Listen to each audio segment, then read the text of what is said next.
বন্ধু বন্ধু, আমাকে এইচএসসি পরীক্ষা তো চলে আসলো, তা তুই প্রিপারেশন কি নিছিস এইবার? আরে বন্ধু, তুই কথা টুকলি কি? এইচএসসি পরীক্ষা চলে আসে তাতে কি হয়েছে? পরীক্ষার আগের দিন রাত্রিবেলা একটু মাল পানি কাটে নিয়ে যাওয়ানি, ওতেই আমার পাস।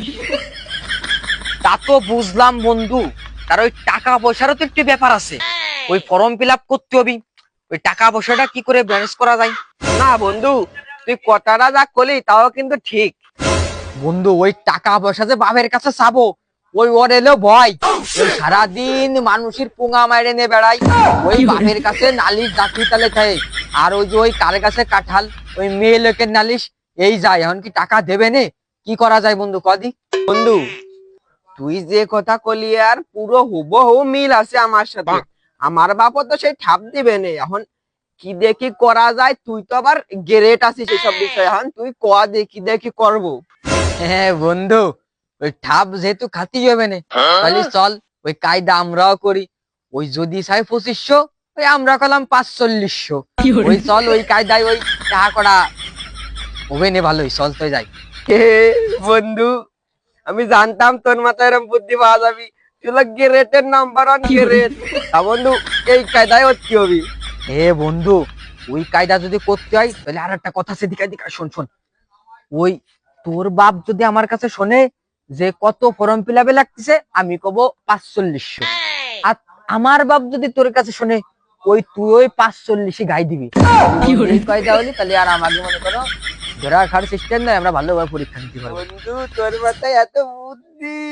তাই বন্ধু, তুই বাড়ির দিক যা, গুছাই মশাই রাখ। আমিও বাড়িতে গুছাই নিয়ে আসতেছি তোকে বন্ধু বাড়ি। তাই যাতলি তাই যাই গে।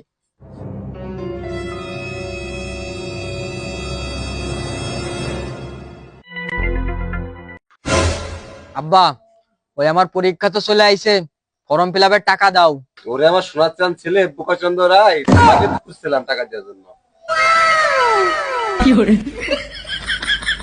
ওরে আমার সোনার চাঁদ ছেলে, তোমাদের কোন রকম এইচএসসি পরীক্ষাটা দেওয়ার পরে বাইকে ঘেরতে পারলি বাঁচতে। বন্ধু বন্ধু বন্ধু, আমার তো সেই বাড়িতে মনে কর যে তুই যা কইছিলি ওই 45 দিছে আব্বু। ওই ম্যানেজ করে নিয়ে আইছি। চল দি তাই কলেজের তে টাকা পয়সা যা লাগে মিটাই দিয়ে আসি গে। তোর ওই নেই? বাবা, তুমি তোমার সালের সাথে পড়ো নাকি? তো তোমার তো মনে হয় প্রস্তুতি মানে খুবই ভালো। তো তোমার দুজনে আমার সামনে একটু দাঁড়াও তো, দুজন দুজন প্রশ্ন করি আমি।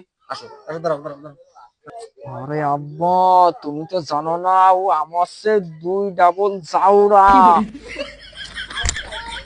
টাকা এই যে আমি আইছি। আহারে, ছেলে তো দেহে মনে হয় খুবই নম্র ভদ্র। টাকা আমি ভদ্রই। তেমনি তোদের দুজনকে দুটো প্রশ্ন করবো, যদি ঠিকঠাক উত্তর দিতে পারিস 4500 জায়গা আরো 500 বাড়াই দেবো, যাতে তোকে হাত খরচটা হয়ে যায়। হে আব্বা, তুমি কি বললে? তুমি প্রশ্ন একটা জায়গা দুটো করো, তাতে আমার কিছু আসে না, সব প্রশ্নের উত্তর দিতে পারি। কি কইছ বন্ধু? ও বন্ধু, আমারও দুজন একটা। এমন এই অত লাফাস নে, দাঁড়া প্রশ্নটা করতে দে। বলতো হট মানে কি? আরে লেওড়া তোদের কাকা প্রশ্ন করলো কি? এর তো কোনো উত্তরই দেয় না। আরে কাকা, তুমি এক প্রশ্ন খান করলে কি? এর উত্তর তো আমি কাই পুলা ভানো দিতে হবে না। তুমি যদি অন্য কোনো প্রশ্ন দেয় তাই করো। আমি আর আমার বন্ধু উত্তর দিয়ে ঠাডা নিয়ে কলেজ মো যাই। বাবান, তোরা আমাকে তো ফাঁকি দিয়ে টাকা নিবি। দাঁড়া এবার কড়া প্রশ্ন করবো। তা বাবা কও তো, ওয়েলকাম মানে কি? আরে আব্বা, ও কি প্রশ্ন ধরলো, তুমি আগা মাথা কিছুই বুঝিনি। ওই দিকে যাওয়া যাবে না। হ্যাঁ আব্বা, তুমি এই কোনো প্রশ্নের মধ্যে বললো। ওই ওয়েল মানে তেল, কাম মানে আসা, তেল আসছে, ওয়েলকাম মানে তেল আসছে।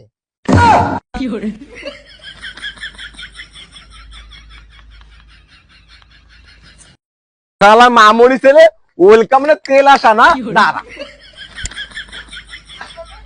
শালার মামুনি ছেলে, তুই আয় আজকে বাড়িতে, এই লাইট তো পিছন দিয়ে ভরে দেবো।